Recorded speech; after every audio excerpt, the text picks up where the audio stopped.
Network Entertainment.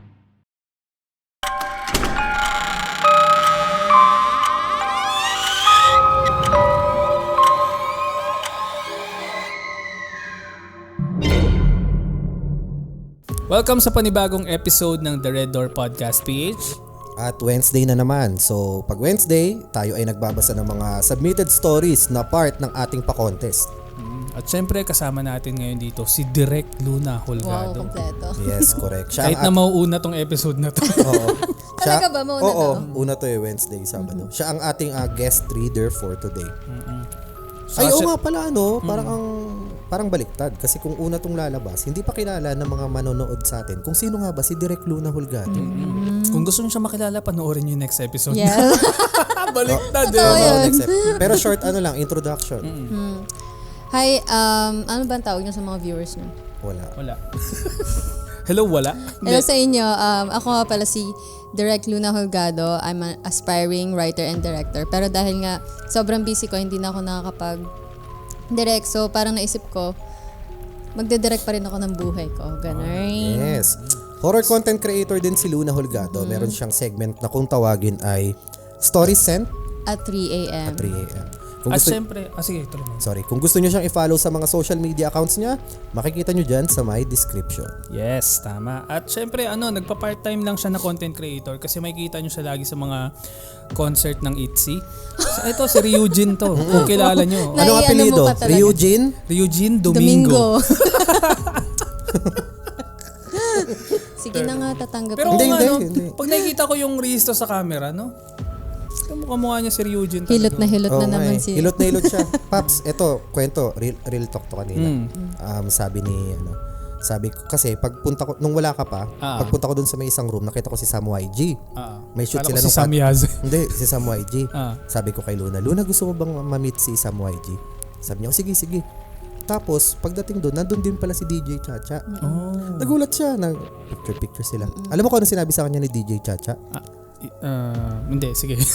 Sabi sa kanya, ang ganda-ganda mo, para kang artistahin. Wow. Hindi niya nasabi, para kang K-pop artist. Tapos ako na nandun din, wala, hindi na nila ako pinansin. Sila lang nag-usap tatlo. Ako nakaganon lang sa pinto. Parang ito ba yung cameraman mo? Oo. Sige, picturean mo na kami. Para siyang tatay. Sige na. Oo, sige. Pwesto ka dyan sa Christmas tree. Pipicturean kita. Yun. Pero yun. Ang gagawin natin, since user submitted story episode tayo ngayon, magbabasa tayo ng mga story. Siyempre, kasama si Direk Luna Holgado. Yes. Ayan. So, sino muna? Ako na lang muna. Ikaw muna. Sige. And again, pagpasensyahan nyo muna dahil may sakit ako ngayon. Legit. So, Hindi. lamang yung mga singhot. Wala. Wala. Podcast Bakit ka papalag? Nga pala, kung napapansin nyo, andito, meron tayong sponsored partner. Thank you so much to HSOG, Handsome Son of a Gun. Nagpadala sila sa atin ng skincare products. Dahil kahit na lalaki ka, syempre, kailangan mo pa rin mag-skincare. Lalo na kapag trentahin ka na, tulad ko. Correct. Na malalaman nyo pa yung ibang tungkol dito sa next episode. Oo. Nga pala, itong pinadala nila sa atin, ito yung pinaka HSOG skincare kit nila. Kasama dito itong facial active cleansing pads, tapos merong niacinamide serum na enough na to para hindi mo na kailangan ng masyadong madaming skincare routine kasi ito lang. Talaga? Goods na to. Wow. Panoorin yung masusunod na episode, paganda ng paganda ang skin namin. Pagka matagal ang effect sa akin, inumin ko na yan. Yung niacinamide na yan. Re-rectine ko na yan. Ayan, maraming salamat HSOG, Handsome Son of a Gun. Follow nyo sila sa mga social media links nila na nandyan sa description box below. Correct. Thank you so much HSOG. First time ko mag-skincare sa tanang buhay ko. Hindi na safeguard. O hindi na safeguard na puti. Na malalaman nyo ang context next week. From puwet to face. Kasi di ba sabi nila, pareha lang ba yung balat ng puwet sa balat ng muka? Sa akin, di ko masabi. Hindi ko sure. Kami naman narinig yun. Yun. Wala, naisip ko lang. Pero wala talaga. Paps, meron kasi parang may nababalitaan ako na kunwari, di ba hindi minsan maiwasan na na magkakaroon ng deformity sa mukha. For example, aksidente. Ang alam ko, pagka nagkakaroon ng face restoration, kumukuha ng part sa Puwet? Hindi ko sure to pwede nyo na naman ako i-correct. Sa butt cheeks ata. Hindi ko sure hindi ko sure. At doon nag-umpisa Talaga? ang mukha kang puwet. Oo. Or dito sa thighs. Basta parang ganun Parang may isang part ng katawan na kinukuhaan kapag ka nagkakaroon ng face restoration. Kasi yun nga daw yung parang close. Paano kapag kailangan i-restore yung siko mo? Alam ko kung saan kukuha. Kasi isa lang yung kaparehas niyan Saan? Wala ka nun. Ganun? I mean, wala ka nung part na yun. Kami lang ang Talaga? meron. Oo. Okay. So ito, tong ano na to, tong part na to. Yung texture niyan is same dun sa may texture. Nung body part na wala ka. Huwag niyo i-comment please. Pero may isa pa akong alam. Ano? Hindi naman tayo bastos dito. Ano to, parang dagdag, ano lang to. Dagdag kaalaman or dagdag educational. Yung nasa kabilang side ng cheeks mo, Ito? cheeks yan, di ba? Yung nasa loob. Yan. Inchik. Yan, in cheek. Chinese yan. Ang Anyway. kaparehas niya na texture is yung loob ng body part na wala tayo. Talaga? Oo, promise. Hindi ako Kaya nagbibiro. ba gaganon? Hindi ako nagbibiro. Ano to ano naman tayo dito matured naman. Dagdag Pero kaalaman seryoso lang ba? to. Paps, basta ako nagsabi, seryoso yan. Nagkakamali ako minsan pero pag may nasabi ako, legit yun. Nabasa ko yan. Same naman. Yung pinaka-wall nung chick mo, is same dun sa may loob nung ano. Basta, alam nyo na yun. Anyways, wag mo nang dila-dilaan. Kanina mo ba yun? Hindi, iniisip ko kasi. Pero anyway, dito na tayo sa mga stories na sinen. Okay, go. Alam ko naman na ito yung hinihintay nyo. Itong kwento na babasahin ko ay galing sa kilala natin to na community member. Galing to kay John Badragon. Nice. Nice, okay. Ang title nito ay Ang Lihim sa Lumang Bahay sa Santa Ana. Mukhang alam ko yung secret nito tungkol sa kabayo to. Ayan. Magandang araw po sa inyo, Tito James at Tito Ian, na kasing gwapo ko o higit pa. Wow. Kay Tita Bebs na kamukha ni Maine Mendoza at kay Tita Prey, kung nasaan ka man sana nasa mabuting kalagayan ka. Ako po pala si Drew, aka John Badragon. Isang proud na pamangkin at taga-subaybay. Ang ikukwento ko po ay batay sa personal kong karanasan, pati na rin ng aking mga magulang at mga tita noong bata pa ako. Para magkaroon kayo ng kaunting context, ang bahay namin sa Santa Ana, Manila, sa side ng papa ko, ay lumang Castilian style house. Semento ang first floor para iwas anay. Pero ang second floor ay purong lumang kahoy. Hindi mo alam kung saang gubat galing ang mga puno roon sa sobrang tigas. Pati ulo ko kapag nadapa ka, magdudugo agad sa dulas dahil sa kapal ng floor wax. Pati ang hagdanan at malalaking bintana, gawa rin sa lumang kahoy. In short, mukha talaga siyang totoong haunted house. Noong 2009, humagupit ang bagyong Ondoy. Tumataginting na baha na lagpas tao ang sumakop sa halos buong kalsada ng Maynila. Maswerte kami dahil medyo mataas ang kalsada namin sa Santa Ana. Sabi ko nga, langgam lang ang malulunod doon. Pero nung mga oras na iyon, na-stranded ang buong pamilya namin sa Pandakan. Sa bahay naman ng mama ko. Naisip ako. Ako rin. Nag-quantum connection tayo. Malulunod talaga yan, Paps. Oo, nasa Pandakan eh. Kahit na mababa yung tubig. Balik tayo sa kwento. Pagkarating, dahil walang natira sa bahay sa Santa Ana, kailangan may umuwi para mag-inspeksyon at magbantay. Ako at ang tita Salin ko ang nagboluntaryong lumusong sa baha at malakas na hangin. Pagkarating namin sa lumang bahay, agad na binuksan ni Tita Salin ng pinto. Unang beses niya palang makatapak doon. Bigla siyang natigil sa tapat ng pinto. Sabi niya, biglang bumigat ang pakiramdam niya at parang may ibang aura ang bahay. Isang uri ng lamig na hindi nanggagaling sa bagyo. Wrong timing pa dahil biglang nag-brown out. Sa gitna ng kadiliman, inutusan ako ni tita na lumabas muna para maghanap ng bukas na tindahan. Bumili ako ng kandila at makakain dahil sa sobrang pagod at gutom. Pagkabalik ko, nagsindi kami ng mga kandila at inilagay ang mga ito sa bawat sulok ng bahay. Habang nag-aayos kami, bigla akong pinalagitan ni Tita Salen. Pinalagitan o pinagalitan? Pinagalitan.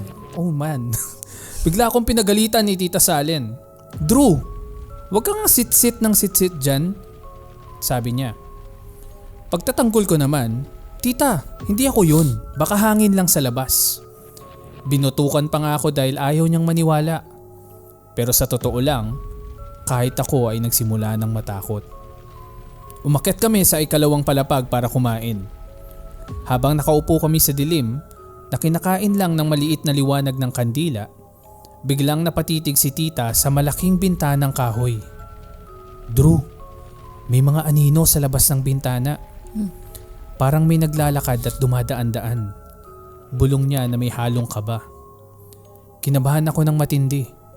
Subalit para maibsan ang takot naming dalawa, sinabi ko na lang na baka anino lang yon ng mga taong lumulusong sa baha sa kalsada. Pero ang totoo, nasa second floor kami. Walang taong ganoong katangkad para lumabas sa bintana ng ikalawang palapag. Para hindi kami tuluyang kainin ng takot, nagpatugtog na lang kami ng musika sa cellphone hanggang sa subukang matulog. Dumating ang tinatawag na witching hour, mga 3:00 ng madaling araw. Nabalot ng nakabibinging katahimikan ng bahay. Liban sa patak ng ulan. Biglang niyanig ang buong kwarto sa matinis at labis na sigaw ni Tita Salen. Napabalikwas ako sa higaan. Humahagulgol siya habang hawak-hawak ng mahigpit ang kanyang braso. Sobrang sakit daw ng nararamdaman niya. Mabilis kong itinaas ang kandila para tapatan ng kamay niya. Pagliwanag ng apoy sa balat ni Tita, halos tumigil ang pagtibok ng puso ko. May malalim na marka ng kagat ng tao sa kanyang braso. Sariwa, namumula at kitang-kita ang bakat ng mga ngipin. Batay sa laki at hubog ng kagat, parang ngipin ito ng isang maliit na bata. Nawalan ako ng kibo. Natulala ako sa braso niya habang malamig na pawis ang lumalabas sa katawan ko. Wala namang ibang tao sa bahay kundi kaming dalawa lang at wala ring bata sa paligid. Hindi na kami nakatulog hanggang sa sumikat ang araw. Pagkalipas ng bagyo, ikinuwento namin agad kay Mama ang lahat ng nangyari. Hindi man lang nagulat si Mama. Bahagya pa siyang napailing at sinabing, first time kasi ni Salen doon. Hindi siya nagpakilala sa bahay kaya itinuring siyang unwelcomed. Bago sana siya pumasok sa pinto, nagtabi-tabi po muna siya at nagpaalam ng matutulog lang ng isang araw. Bilang respeto sa mga unang nakatira doon. At sabay na rin nagkwento si Mama tungkol sa isang nakakatakot na karanasang hindi niya makakalimutan sa mismong bahay namin. Mga 5 taong gulang pa lang ako noon. Sa kalagitnaan ng gabi, habang mahimbing akong natutulog, naramdaman ni Mama na bigla akong bumangon. Nanlalim ang mga tapak ng paa ko habang naglalakad ako palabas ng kwarto at pababa ng hagdan. Tinawag niya ako. Saan ka pupunta? Pero wala akong kaimik-imik. Sa pagtataka, sinundan niya ako. Ngunit bago pa man siya makalapit, bigla akong tumakbo papuntang pinto. Mabilis din siyang tumakbo para pigilan ako at inabot ang balikat ko. Subalit pagkarating sa pintuan, sa kabila ng dilim, doon na unawaan ni Mama ang tunay na kababalaghan. Pagpaling ng nilalang na hawak niya, napasigaw siya sa matinding sindak at patakbong umakyat pabalik sa itaas. Hindi ako yun. Wala itong muka. Isang napakaitim na anyo ng bata na may nanlilisik at malamig na aura. Tiyanak ang hawak-hawak niya. Dahil dito, nagtanong si Tita Salen, ano ba ang history ng lupaing ito bago natayo ang bahay? Ikinuwento ni Mama ang matagal nang nakatagong katotohanan. Bago pa naging subdivision o tirahan ng lugar namin, isa itong lumang ilog. Tinabunan lamang ito ng makakapal na tambak ng lupa upang tayuan ang mga bahay. At ayon sa mga matatanda roon, nung ilog pa ang lugar, ginagawa itong tapunan ng mga sanggol na kulang sa buwan. At napakaraming batang nalunod at nawala sa mismong tubig na iyon.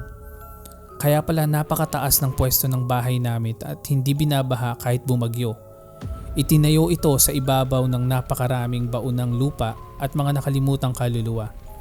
Ito ang kwento ko mga tito at tita. Sana ay napatayo ko ang inyong mga balahibo at napangiti rin kayo ng bahagya. Sana sa susunod ninyong ghost hunting ay makasama ako ulit. Mag-iingat kayo palagi at more horror kwentuhan to come. Grabe, ang ganda ng pagkakwento. Kasi may PS eh. Ano sabi? Nagpatulong ako sa AI para mas maayos, malinaw ang pagkakukwento. Salamat. At nagsayang ka ng tubig. Hindi, okay lang. Kasi Okay yung bahay nga nila, tinayo sa tubig eh. Diba? Normal din yan. Binawasan niya yung tubig. Binawasan niya yung tubig. So, no to pack silica. Anyways, ayun. Sa mga hindi nakakaalam, si John Bad Dragon, yung nagsendong story, nakasama namin siya nung Intramuros. ghost walk kami sa Intramuros. Talaga? Ikaw, ano masabi mo doon sa may story? Sige, mauna na kayo. Hindi, meron kasi yung isang part doon, yung parang, di ba nagtirik sila ng kandila, tapos biglang naglabasan yung mga shadow people na matatangkad. Naalala ko, na meron akong na-encounter na isang pamahiin. Kasi di ba ugali natin mga Pinoy na kapag undas is nagtitirik tayo ng mga kandila. Di ba? Pero meron naman akong version na narinig na sinasabi na hindi daw dapat natin yun ginagawa. Bakit? Kasi nagtitirik tayo ng kandila para saan? Para Sa mga namayapa. Patay. sa namayapa. Pero baliktad. Kasi minsan, sometimes daw, yung pagtitirik daw ng kandila na yun is parang invitation pa daw yun. Talaga ba? Oo, para yung mga kaluluwa ng mga kilala natin or yung mga kaluluwa ng mga mahal natin sa buhay is pumunta doon sa may bahay kung saan nakatirik yung kandila. Imagine niyo to, para tong same to sa may Insidious. Tapos yung kandila na yun yung parang magiging guiding light nila. So, minsan daw, hindi ko sinasabing ito yung tama. Minsan daw, yung pagtitirik pa daw ng kandila, yung nagiging invitation para sa mga kaluluwa. And sometimes, yung mga ligaw na kaluluwa, na sabihin natin literal na ligaw, yung Doon sila. hindi pa sila nakakatawid, kahit hindi nila kamag-anak yung nagtirik, pupunta pa rin sila doon. Narinig nyo yan, yung pamahiin na yan? Ako narinig ko na. Ngayon lang. Ngayon lang, sa akin. Na-curious pala ako, no? Kasi sa mga hindi nakakaalam, pang ilang beses ko na sinabi to, yung sa mga hindi nakakaalam. Si Hindi ko Direk alam. Luna Holgado ay galing Japan. Oo. Tapos nagbakasyon lang siya dito sa Pilipinas. Alam ko yung totoong kwento pero hindi ko nasasabihin dito. Hoy, ang pakano nito. Hindi. Ikaw talaga. Saan Hindi. ka pala galing before dito? Before dito? Saan? Bacolod. Bacolod. Bacolod po. Oo, kasi gusto niya daw talaga pumunta doon. Opo. Sabi niya. Pero Pero depende. alam natin yung dahilan. Oo, okay. Naka-issue nito mga to. Anyways, Okay, go. meron bang since nasa Japan ka, ano yung mga narinig mo na pamahiin doon? Na parang masasabi natin kakaiba. Uy, hindi to pinapaniwalaan sa Pilipinas. Ako mayroon ako naalala na pamahiin based dun sa sinabi mo na sa pagtirik ng kandila tapos nag-i-invite. Kwento ko na to, alam ko napanood mo na to, Tito Ian, na pinost ko sa TikTok and Facebook na sa kanila, naka-attend na kasi ako ng ng Yokai Festival? hindi yung pagka kinikremate. Dito ba pag kinikremate dito, 'di ba? May cremation din dito. Meron. Tapos ano 'yun, diretso na nila nilalagay sa ano? Sa urn? Hindi pa ata. Paano ginagawa ba Kasi dito? hindi ko alam. Hindi ko alam eh. Ako wala pa Pero sa mga napapanood ko, sinusunog, di ba? Dito sa Pinasa, paano yung ano nila? Hindi ko alam. Bakit paano ba sa Kasi Japan? sa Japan, kapag nagkain ka ng, di ba naka-bowl doon palagi? Or noodles, tapos naka-hashi doon. Ano yun? Yung chopstick. Pag hindi mo siya pwedeng iwan ng nakaganito. Kailangan siya dapat nakapatong siya pa ganyan. Oo Kasi- nga, nabasa ko may ganyan. Kasi pag iniwan mo siyang ganito dito, para kang nag-i-invite ng patay. Oh, nice. Kasi sa mga cremation na ganyan, yung meron silang mahabang chopstick, after nilang ma-cremate yung body, meron pang tira-tirang mga bones doon. Tapos yung mga relatives na nandoon, kukunin nila isa-isa yung mga bones, lalagay nila sa ano. Tapos yung Parang china-chopstick. china-chopstick nila. Tapos yung mama and daddy, magpapasahan sila ng yung buto. Papasa nila sa isa't isa. Tapos, yun daw yung sinasabi na parang huling connection nila dun sa anak nila. Ganon. Kaya, bawal din yung, halimbawa maglulukuhan kayo, pasahan mo ko ng pagkain. Bawal din yun. Kasi yun nga yung ginagawa sa cremation. Na, chopstickin mo, tapos kukunin mo using your chopstick din. Grabe. So parang sacred talaga yung Oo. Yan ang mga gusto ko. Yan may nalalaman akong kakaibang culture sa ibang bansa na parang sa atin usual, walang kaso. 'Di ba yung pasa-pasa ng pagkain, pag-iiwan ng kutsara sa tasa, pero sa ibang bansa hindi pala siya dapat ginagawa. Galing, no? Galing. Kaya nga ang advice ko doon, wag na lang mag-chopstick. Oo, pwede. Ako hindi ako marunong mag-chopstick, 'di ba? Every time na nagja-Japanese tayo, request talaga ako kutsara tinidor.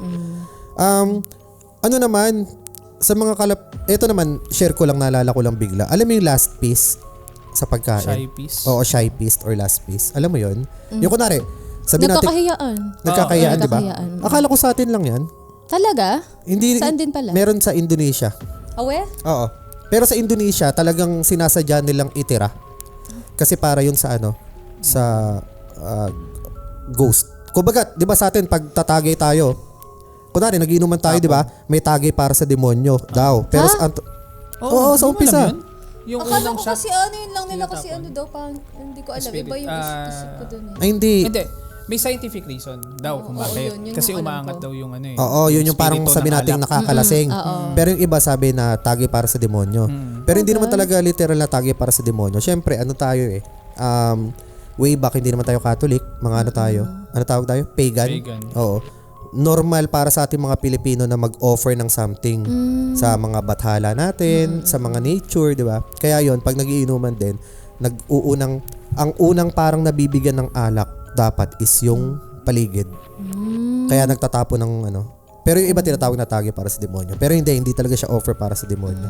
Tawag lang yun kasi tinatapon sa lupa. Ang ina-offeran talaga nun is yung paligid.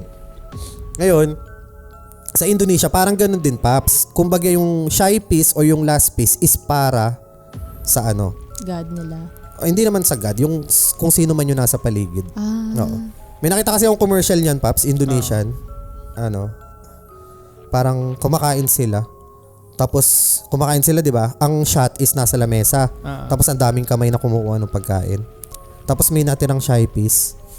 May kukuha sana, biglang hinawakan ng multo. Oo. Oo, pale. Pero commercial lang yun, commercial sa Indonesia. Pale skin, hinawakan siya bigla ng gano'n. Kasi nga, parang, uy, ba't mo kukunin yan? Para sa akin yan. Galing. Galing talaga, no? Ng mga, pag nalalaman mo yung iba't ibang culture. Ano pa? Meron ka pa alam na, ano? Pamahiin. Sa Japan, nung nalaman mo doon, kakaiba to Hindi ganito sa Pilipinas Hindi. Pero meron akong nabasa lang nitong mga nakaraan, yung sa Hiroshima din, yung 'di ba pinaputukan ng atomic bomb. Tapos meron kasi doon na parang survivor na bata. Ang pangalan niya ay Sadako. Si Sadako, pero nakalimutan ko yung full name niya eh. Pero Sadako talaga siya. Tapos nakaligtas siya, 'di ba kasi nagsunog yung mga balat ng mga tao doon. Nahuhulog. Nahuhulog, natutunan. Siya na survivor siya dun. Hindi siya parang okay talaga siya. Tapos parang ilang taon nakalipas. Ewan ko lang correct me if I'm wrong kung may alam ng ganitong story.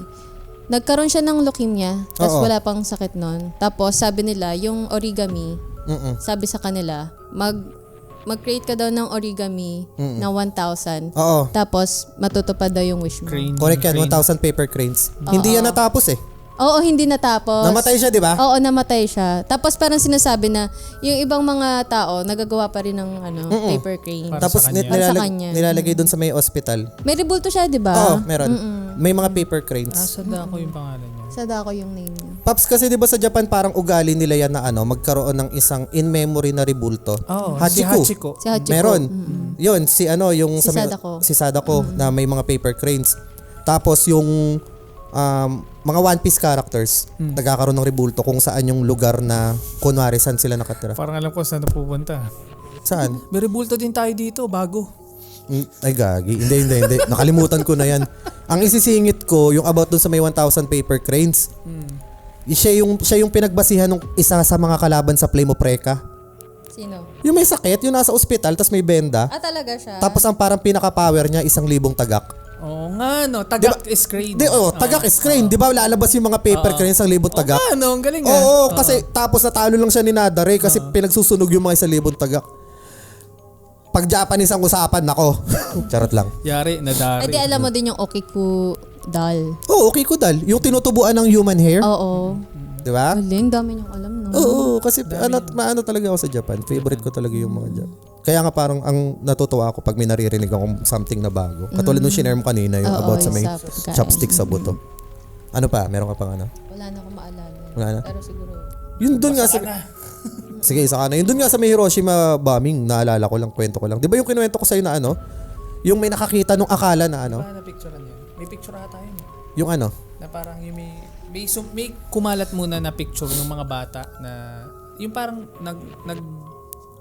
ano pa ata yun nagka-award yung picture na yun. talaga? Na yung mga bata tumatakbo.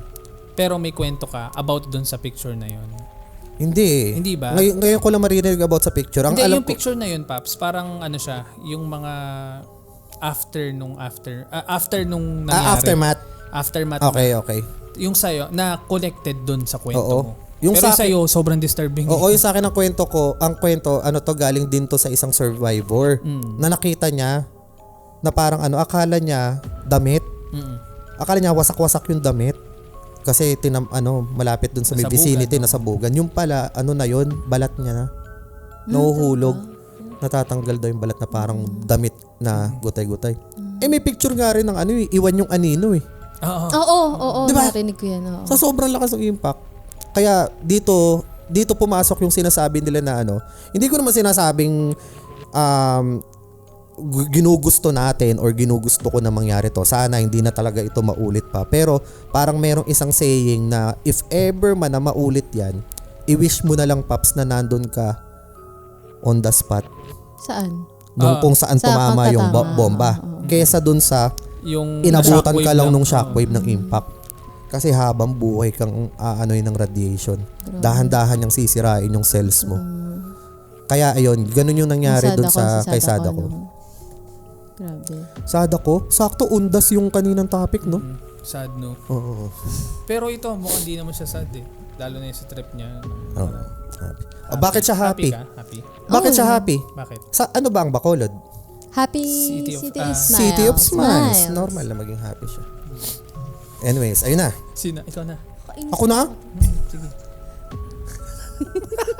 Last na sa'yo yung direct. Last na si Dre. Pagpasensyaan nyo na kung medyo mapuputol-putol to na may singhot kasi nga may sakit ako ngayon.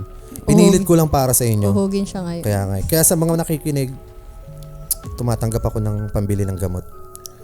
Charot lang. Na para bang Na para bang namimilit na. Ang title ng story na sinend sa atin ay Ang Nilalang sa Eskinita. Ano ba ibig sabihin ng eskinita?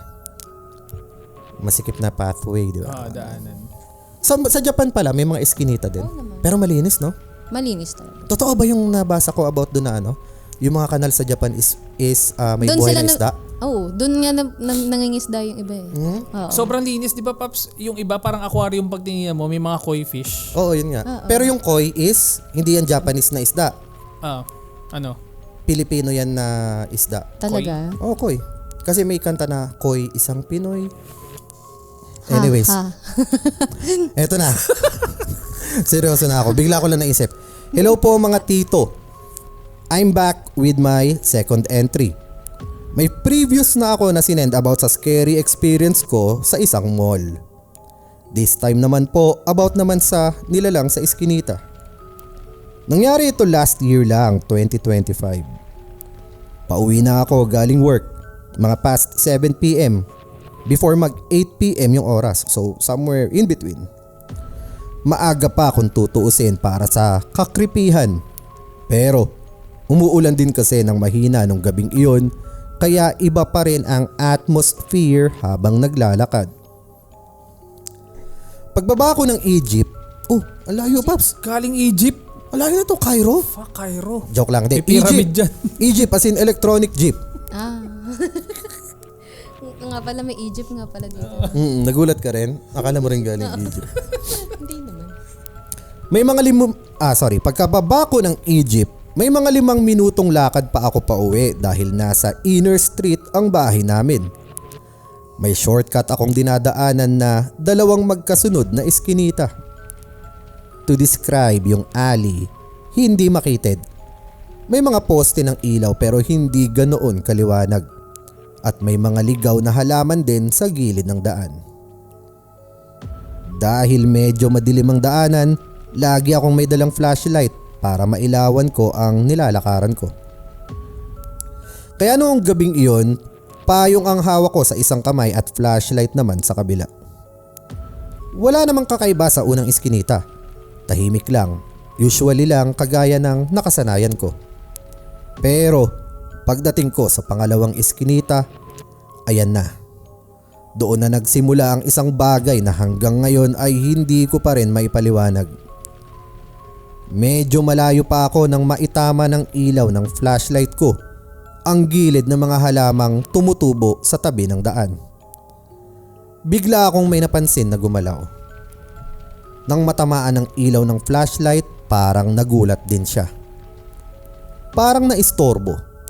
At sa isang iglap, sobrang bilis niyang tumakbo at tumawid papunta sa kabilang gilid ng eskinita. Dito ay napahinto ako sa gulat.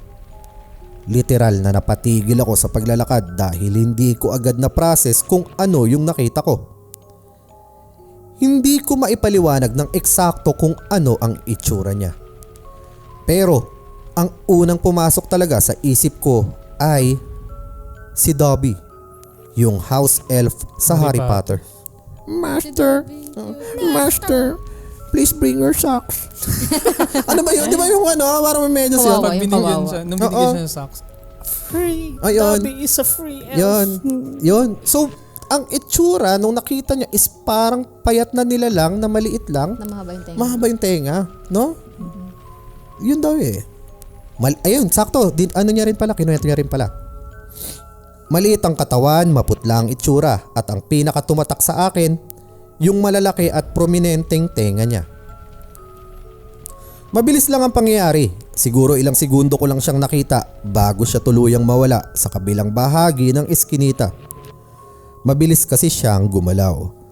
Pero nahagip ng mata ko yung tenga niya. Hindi ko rin agad iniisip na pusa iyon. Una, wala akong narinig na kahit anong tunog. Walang pag-hiss o hissing sound na ginagawa ng pusa pag threatened sila. Kahit pag meow nila ay wala. Pangalawa, kakaiba talaga yung hugis ng tenga at katawan niya kumpara sa isang pusa. Kinikilabutan na ako. Ang ginawa ko na lang, binilisan ko ang lakad ko pauwi. Hindi ko na tinignan pa or chinek yung pinagtaguan niya na dahon ng gabi. Ako pa pala to, Paps. Hindi na ako lumingon. Nakauwi naman ako in one piece at parang wala lang nangyari. At hanggang ngayon pa rin naman ay dumadaan pa rin ako sa parehong eskinita dahil iyon pa rin ang pinakamalapit na daan to and fro sa kaya ng jeep at street namin. Ang pinagtataka ko lang, ilang years na akong dumadaan doon. Araw man o gabi, pero noong gabing iyon lang ako nakaranas ng kababalaghan sa alley na iyon. Hanggang ngayon hindi ko pa rin alam kung ano talaga ang nahagip ng flashlight ko ng gabing iyon. Baka isa lang itong ordinaryong hayop na nagkataong kakaiba ang itsura dahil sa dilim, ulan at liwanag ng flashlight. O baka may iba pang paliwanag. Pero sa tuwing naalala ko ang gabing iyon, iisa pa rin ang unang pumasok sa isip ko. Parang si Dobby. I hope you enjoy reading it and thank you again for giving us a platform to share our real life horror experience. Maraming salamat po and more power to the TRDP community. Best regards, Professor Snapes? Ha?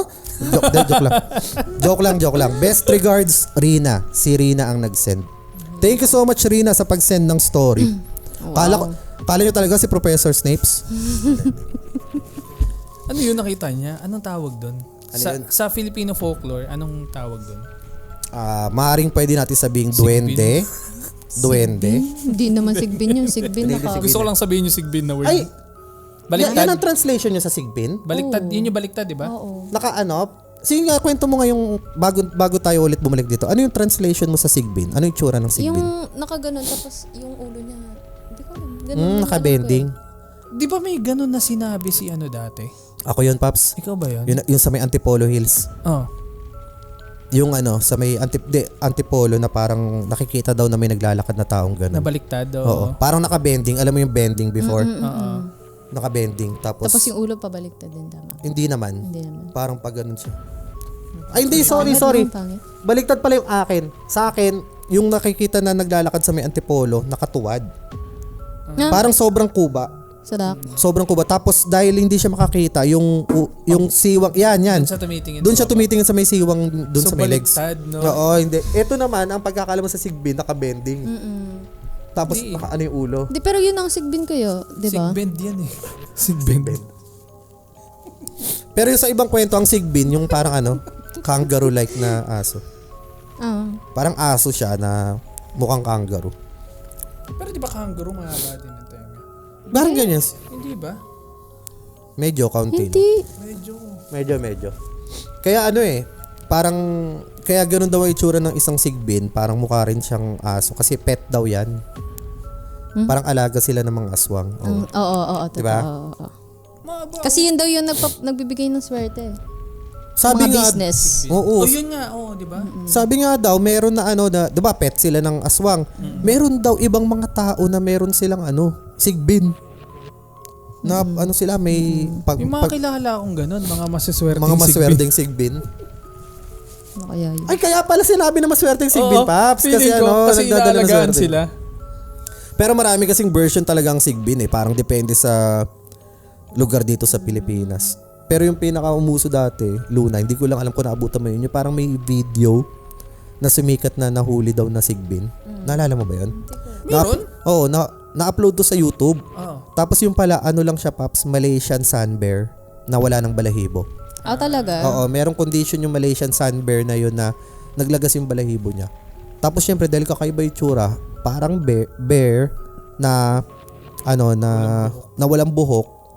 Tapos syempre, way back, sa YouTube, medyo di pa naman pag may nakitang isang video, kakabaliw ng mga tao. Wala, sigbin talaga yan. Alam mo ba kung bakit, Paps? Oso kasi pag...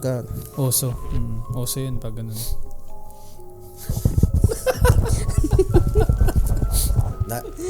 Naalala ko kasi may sinagot ako niyan dati sa Let's Takutan Pare. Di ba sabi ko nga doon sa may old account ko, member ako doon sa may Let's Takutan Pare. Gumawa ako ng thread. Kumbaga nag-post ako, sabi ko. Pinoy Urban Legends at thread. Di ba marami ako alam, kino-comment ko isa-isa. May may bida-bida, mamaro. Kinomentan niya ako. Thread? Sabi niya, uso pa ba yan? Sabi niya sa akin. Di, sinagot ko siya. Sabi ko, oo, uso pa to. Malapit na kasi mag-bare months. Sabi ko na ganyan. Nagets niya? Hindi, ang dami lang nag-aha dun sa akin, sa comment ko na yun. Ayun. Ikaw, may ka ba dyan? Pauso ka ba dyan? Wala. naman si Davi. Ano yan? Wala nang sumunod daw doon. Saan? Sa kwento niya. Wala na. Isang beses lang niya nalaman. Isang beses niya lang na-encounter. Pero ikaw, ano sa tingin mo yung na-encounter niya? Anong na-encounter niya? Baka duwende. Duwende? Iba pa ba ang nuno sa duwende? Oo. Ay, joke. No. Ano? Parehas lang ba? No. Kasi dati, nung way back, nung bata pa ako. Duwende at Nuno.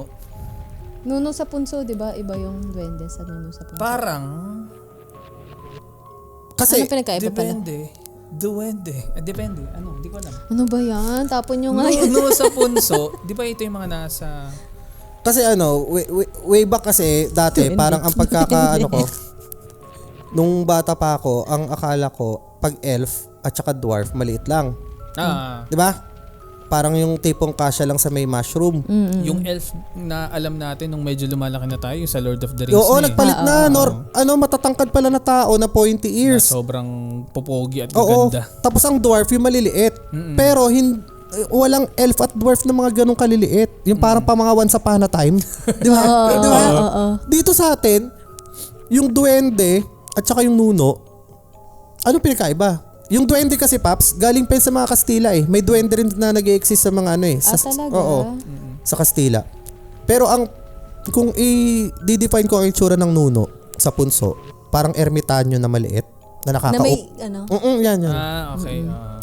Pero ang duwende na itsura, yung may ganon. Oo. Mas mahaba teng. Santas. Di ba ang duwende? mahaba ang tenga? Hindi Oo ba? nga, Di ba elf din yun? Yun nga eh. Nakakalito eh. Nakakalito. Kailangan natin si Livestar dito Oo, si kasi Livestar siya ang yung may magaling alam din sa eh. Livestar, pa-comment naman dyan kung ano yung difference ng duwende at ng Nuno. Dito sa sa Pinas sa Pinas. Oo. Tsaka kung sino man may alam, comment nyo down below. Oo. Tapos kung hindi nyo alam, super chat na lang kayo. Pero legit ba yung ganyan? Na ano? Ikaw? Siguro kasi sa aswang maniniwala ako. Pero yung mga nuno, parang No. hindi pa. No. Ikaw? Ikaw? Hindi ko alam. Pero aswang naniniwala ka? Bakit? Anong may na-experience ka bang something na parang Inaswang ka na ba? ito yung magpapaniwala sa'yo Parang sa aswang? hindi naman. Ano kasi yun eh. Kasi yung kaklase namin Ano? nung high school sinasabi, taga Samar kasi. So sinasabi nila ng kukulam daw. Eh di ba parang part din ng pag-aaswang yan?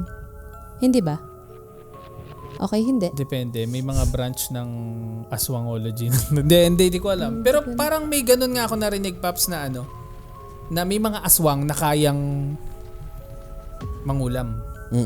Kasi di ba parang ang mangkukulam naman, parang term lang siya na kaya niyang gumamit ng dark arts. Kaya kalaban niya si Snape kasi depends of the dark Sa Harry arts. Potter Witchcraft. Naalala ko nga rin yung na-discuss natin nung nakaraan na yung concept lang naman ng aswang is dinala dito ng mga Amerikano Talaga ba? nung gera para gawing panakot sa mga Panakot. Pinoy. Pang curfew. Tapos napunta na sa Pinoy yung aswang. Hindi. Kumbaga, ang aswang is hindi talaga siya nag-exist. Isang idea lang siya na dinala ng mga Amerikano. A trick! A trick. Kanino binase, Paps? Yung Sa Sa Dracula ni Bram Stoker. Bram Stoker. Kasi yun ang ginawa eh. Naglagay Bite sila mark. Vampira. ng bite mark na mukhang vampira eh. Pero syempre, nung nagkaroon na ng translation dito sa atin sa Pilipinas, nagkaroon ng sariling version ng vampira, na isang creature na umaatake ng tao, naninipsip ng dugo. Which is yung aswang. Pero pag aswang kasi dito sa Pinas, marami pang may manananggal pa, may tik-tik, may kuha na. madaming class. Madaming class. Kaya nga parang nabanggit nga, nakapanood nga rin ako ng isang episode ni Adam Reyes na parang kung tutuusin, yung aswang daw yung parang pinaka all-in-one na mythical creature. O, di ba yung mga aswang kumakain sila ng laman ng tao? O laman tao. So, same din ba yun sa cannibalism? Hindi. Si Peter Sa Carman. talaga, yung cannibal talaga, meron talaga nag-exist nun. Pero hindi sila aswang Kahit ordinaryong tao, pag tinamaan ka ng sakit na to, na parang gusto mong kumain ng tao, kahit hindi ka aswang, kakain ka talaga. Pero tinamaan, Actually, may case sa Japan na may cannibal, si Issei Sigawa. Issei Sagawa. Alam mo Yung yan? dun sa sa ibang bansa Oo, siya. kinakain niya yung Pero siya ngayon? Freeman siya ngayon. Oo, freeman siya. Una niya, kasi to sa France kasi to, sa France kasi nangyari. Oo, tapos dito sa Japan wala naman siyang ginawa, di ba? Oo. Tapos may libro siya, di ba? Oo. May libro siya. Parang celebrity pa nga siya. Grabe, no? Una niyang naging biktima is yung classmate niya na French. Grabe, no? Na babae. Parang dating sila nung panahon na yon, tapos nung niyaya sa bahay, doon niya ginawa yung pagkain. Parang may sinabi pa nga siya, Pops, na parang na-curious daw siya kung ano yung lasa. Ha? Doon siya nag-umpisa. Parang may curiosity Iba talaga siya yung na nagagawa ng curiosity. Ay. Tapos ayun. Heist. Sino na? Ayan. Babasahin ko na? Oo, ito medyo special yung sa'yo. Mahaba? Hindi naman. Sakto lang pero may may twist. Oo, nice. Abangan ko yan. Iikot Uy, siya. Paps, meron kang yung nga. may... Ito nga, naka-ready. Ito yun. Yeah, spatial. Sige. Uy, sakto. Abangan ko May yan. nag-message sa akin na potential guest natin. Wow. Uy, nice. Ayun. Ang sabi niya, sure, see you soon. Nice. Okay. Para may Okay. idea na ako. Basahin ko na. Okay, sige. Okay. Hello mga titos. Ako po si Mary. Matagal na po akong nakikinig sa inyo at nakaka-relax siyang pakinggan. Ibang-iba sa napapanood kong mga podcast. Ito pong ikukwento ko is based on true story po. Ako po mismo nakaranas. Sana po maintindihan nyo ang kwento ko at maikli lang din po ito. Wow, sa maikli Joke lang. Okay. Sa inuupahan naming bahay, mga 10 years na po kami dito. Okay naman po pero hindi maiiwasan na may kakaibang nangyayari. Minsan, pag nakahiga ako sa kama, biglang parang may umaapak, yung parang may dumadaan sa likod ko. Kasi po, mararamdaman po pag may umapak kasi nga po, nakakama po kami. Laging ganon minsan, Minsan, lilingunin ko pa para tingnan kung yung kuya ko yung dumaan. Pero wala, kaya pinagsawalang bahala ko na lang. Madalas mangyari yun. Ang hirap magbasa pag walang yung... madalas mangyari yon pero hindi ko na lang iniintindi. Pero ito po yung pinaka nakakatakot na nangyari sa akin. Pero hindi ko po alam kung matatakot kayo. Hehe. Tuwing madaling araw po, ito nangyayari.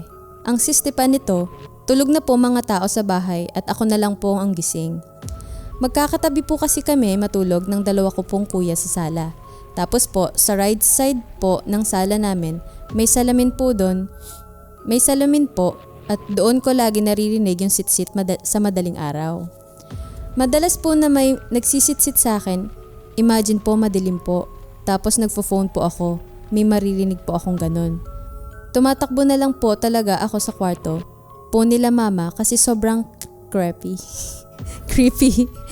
Madalas po talagang mangyari yon. Tapos isang gabi po, ayun na naman po, may sumitsit na naman po.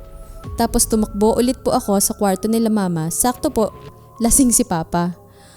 Ang ginawa po niya, binuksan niya po yung bintana po. Tapos sinitsitan niya po pabalik. Yung papa niyang lasing. Sinitsitan din yung sumitsit. Oo. Ewan ko po pero pagtapos nun, sa awa ng Diyos, hindi ko na po ulit narinig. Isang araw po, nag-aya po yung asawa po ng may-ari ng bahay.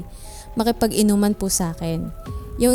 Yung kinukwento ko po kasi na bintana, pag binuksan po kasi yung bintana, bahay po nila yung makikita. Then, napag-usapan din po namin yung about nga po sa sit-sit. Tapos, naririnig niya din po pala yon. Meron pala po, talaga kala ko po, na-imagine ko lang lahat ng yon. May isisend po akong recording. Na-record po ito 1 week after po namin mag-inom po. Okay lang po kung hindi po kayo maniniwala. Thank you din po kung mababasa niyo po ito. Pasensya din po kung mahirap intindihin po ang kwento ko, mga titos. Hindi, nagets ko naman. Pero at least nakuha natin yung context bago natin panoorin tong video. Napucha. Pakinggan muna natin. Okay. Ipi-play ko separately pero ito yung sound. Video. Baka pagkamali yung singot ko na sinisita. Hindi, ito.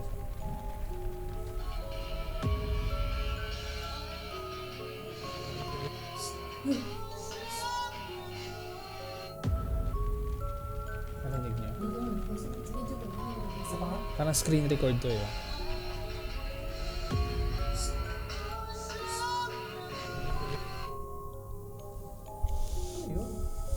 Ano yun? Yun yung narinig ko nung una. Ano kaya yun? May video ba yan? Hindi, naka-screen record. Feeling ko nagre-record siya nung kumakanta. Sino yung kumakanta? Feeling ko, let's say tayo. Pakita mo yung original na file. Ito yun. Yun. Ito yung sinend niya. Akala ko video kasi kanina parang may nakita akong Naka MP4 siya eh. Ha? Ito MP4 screen to. record. Naka Screen record nga siya, lang Paps. kasi kay Siguro MP4. nagre-record siya. Tapos narinig niya nung pinapakinggan niya na. Grabe. Medyo na tayo sa time dahil meron pang next na dito. So, Abangan nyo yung next episode kung saan ay kasama pa rin namin si Direk Luna Holgado. Yes. Sa episode na yun ay tatalakayin namin kung paano ba siya nagsimula sa content creation tapos ano yung mga stories sa Japan na masasabing nakakatakot. yes. Na para sa kanya ay nakakatakot. Abangan nyo yung episode namin sa Saturday. Yes. And syempre, follow nyo na rin si Direk Luna Holgado sa mga links na nandyan sa description box below. Tsaka yung Triple Trouble na Yes, din. Triple Trouble. Thank you for having me here sa inyong podcast. Sana meron pang sunod. Siyempre. Oo, pag bumalik ka, sabihin mo lang. Sige.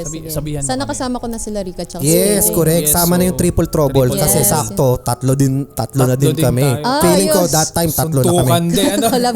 Feeling ko tatlo na kami that time. Yes. Kasama si Ate Tapos Bebs. tayo, 3B, 3ML. Yes. Let's go. Ayun. Okay. So maraming salamat ulit sa panonood ng episode na to. Make sure na naka-follow kayo para mapanood nyo yung mga susunod na episodes namin at click nyo yung notification bell. Follow na rin kayo kay Direk Luna Holgado at sa Triple Trouble kay Tito James Uden. At syempre, make sure na follow din kayo sa ibang namin. Ayun. Maraming salamat. Again, my name is Tito Ian. And ako naman si Tito James. And I'm Direk Luna Holgado. At kami ang The Red Door Podcast PH. Bye! Bye!